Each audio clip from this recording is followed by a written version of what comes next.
So চলো আজকে একটা বুকমার্ক বানান যাক। তাই জন্য লাগবে আমার এরকম দুইটা পেপার। এখন একটা পেপারে এরকম ব্লু লাগিয়ে অন্যটা এইভাবে চিপকে দিব। এখন একটা কন্টেনারে কিছুটা পানির সাথে একটু কফি কালার অ্যাড করতে হবে।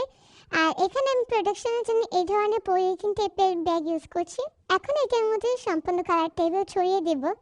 অ্যান্ড এখন এটাকে শুকাতে হবে। এটা শুকানোর পর লাগছে কেউ পানি খেয়ে এখানে পিক ফেলে রেখেছে। তো এখন একটা বোতলের মুখা দিয়ে এরকমভাবে গুল করে নিতে হবে। অ্যান্ড এটা লাঠি এঁকে নিয়ে এটার ভিতরে যেটা গুল করছে এটা কেটে নিতে হবে। আর যেটা ড্র করছি সেটা এইভাবে কালার করে নিতে হবে, ব্ল্যাক কালার। এরকম একটা ঘটনা ঘটবে, তাই জন্য আমি পিছনে আমার একটা খাতার উপরে করছি। এখন কিছু সাদা কালারের ডিটেলস অ্যাড করে নেব। আর পিছন দিকে সেলোটা অ্যাড করে নেব। এখন এটা নিচের দিকে আমি আমার নামটাও লিখে নিচ্ছি, যাতে যে কেউ বুঝতে পারে এটা আমি বানাইছি। তো এটা দেখতে অনেক বেশি জুস লাগতেছিল। এটা এরকমভাবে তোমরা ম্যাগনিফাইং গ্লাসের সাথেও দেখতে পারো। আর এটা কেমন লাগছে অবশ্যই বলে দিও। Tata, bye bye.